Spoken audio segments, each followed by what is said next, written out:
नमस्कार, बहुत स्वागत है आपका डेली 24 भारत में। मैं हूं आपके साथ अनीता शर्मा। शुरुआत करते हैं देश दुनिया की बड़ी खबरों से। दिल्ली में आज भारत और वियतनाम के बीच महत्वपूर्ण बैठक हुई और इस बैठक में कई तरह की चर्चाएं हुई और ये बैठक बेहद ही खास माना गया, जिसमें प्रधानमंत्री नरेंद्र मोदी और वियतनाम के राष्ट्रपति मौजूद रहे और कई समझौतों पर ज्ञापन का आदान प्रदान भी किया गया। और इस अवसर पर प्रधानमंत्री नरेंद्र मोदी ने कहा कि भारत और वियतनाम के बीच सहयोग लगातार नया आयाम छू रहा है। उन्होंने बताया कि पिछले एक दशक में दोनों देशों के बीच व्यापार दोगुना होकर लगभग 16 अरब डॉलर तक पहुंच चुका है और साल 2030 तक इसे 25 अरब डॉलर तक ले जाने का लक्ष्य रखा गया है। प्रधानमंत्री ने यह भी कहा है कि दोनों देशों के बीच एयर कनेक्टिविटी बढ़ने से लोगों के बीच संपर्क और भी ज्यादा मजबूत हुआ है। उन्होंने भविष्य में कृषि और व्यापार क्षेत्र में और अधिक सहयोग बढ़ाने की संभावना जताई है, जिससे द्विपक्षीय संबंध और भी ज्यादा मजबूत होंगे। अपनी साझेदारी को और ऊंचे लक्ष्यों की ओर अग्रसर करेंगे। कल्चर, कनेक्टिविटी और कैपेसिटी बिल्डिंग के साथ साथ सिक्योरिटी, सस्टेनेबिलिटी और सप्लाई चेन रेजिलियंस, हर क्षेत्र में हमारा सहयोग नए स्तर पर पहुंचेगा। फ्रेंड्स, भारत और वियतनाम का बायलैटरल ट्रेड पिछले एक दशक में डबल होकर 16 बिलियन डॉलर तक पहुंच चुका है। 2030 तक इसे 25 बिलियन डॉलर तक पहुंचाने के लिए हमने आज कई महत्वपूर्ण निर्णय लिए हैं। हमारी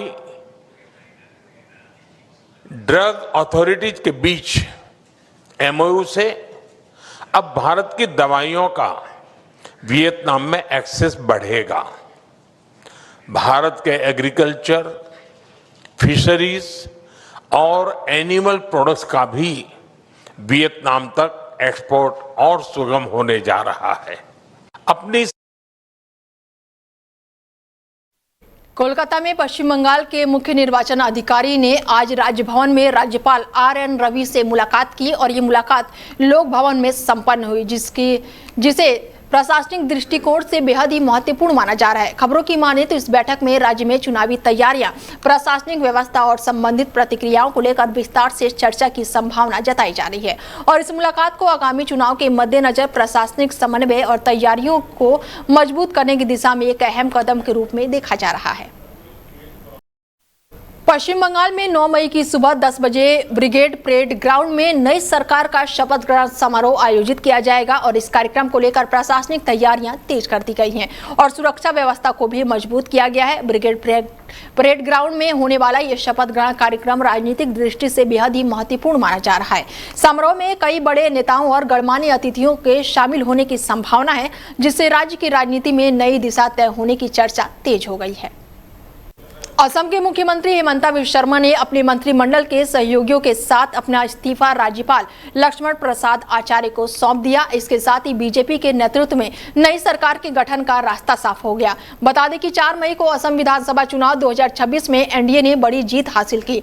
बीजेपी के नेतृत्व वाले राष्ट्रीय जनतांत्रिक गठबंधन ने 126 सदस्यीय विधानसभा में 102 सीटें जीती।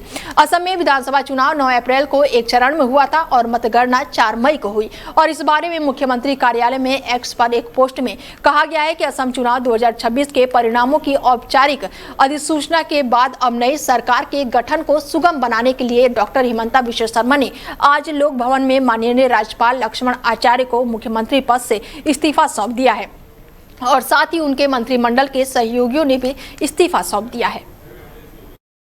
तमिलनाडु में राजनीतिक माहौल के बीच कांग्रेस पार्टी के एक विधायक का टीवी के मुख्यालय पहुंचना चर्चाओं का विषय बन गया है और इस दौरान टीवी के नेता अधव अर्जुन ने अपने गर्मजोशी से स्वागत किया है और दोनों नेताओं के बीच सौहार्दपूर्ण बातचीत भी हुई है। खबरों की माने तो राज्य में बनने जा रही नई सरकार के शपथ ग्रहण समारोह में कांग्रेस के वरिष्ठ नेता राहुल गांधी के शामिल होने की संभावना जताई जा रही है और इस कार्यक्रम को लेकर राजनीतिक हलकों में लगातार चर्चाएं तेज हो गई हैं और इस मुलाकात और संभावित भागीदारी को राज्य की राजनीति में महत्वपूर्ण संकेत के रूप में देखा जा रहा है, जिसे आने वाले समय में राजनीतिक समीकरणों पर असर पड़ सकता है।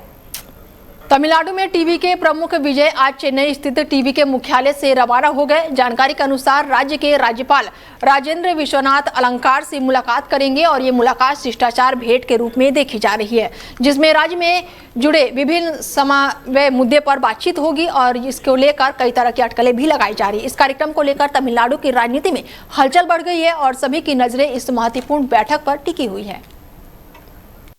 भारत में अमेरिकी राजदूत ने बयान देते हुए कहा है कि वो अमेरिका के विदेश मंत्री मार्को रूबियो का भारत में स्वागत करने के लिए उत्सुक है। उन्होंने कहा कि भारत और अमेरिका के बीच बढ़ती साझेदारी दोनों देशों के लिए अत्यंत महत्वपूर्ण है। उन्होंने ये भी कहा कि दोनों देश मिलकर अपने संबंधों को और मजबूत करने की दिशा में काम कर रहे हैं, जिससे न केवल दोनों देशों की बल्कि वैश्विक स्तर पर भी लाभ मिलेगा। इस बयान को भारत अमेरिका संबंधों में सहयोग और रणनीतिक साझेदारी को आगे बढ़ाने के संकेत के रूप में देखा जा रहा है।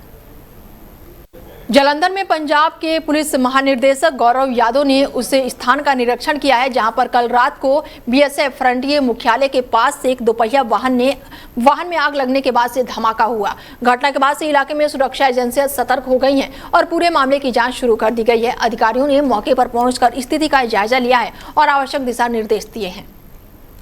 शशि शेखर वेम्पति को central board of film certification का नया चेयरमैन नियुक्त किया गया है। सूचना और प्रसारण मंत्रालय के अनुसार वो पदभार ग्रहण करने की तिथि से 3 साल तक की इस पद पर कार्यरत रहेंगे और इस नियुक्ति के लिए central board of film certification में नए नेतृत्व की शुरुआत होगी, जिससे फिल्म में प्रमाण पत्र प्रक्रिया और अधिक प्रभावित होने की उम्मीद जताई जा रही है।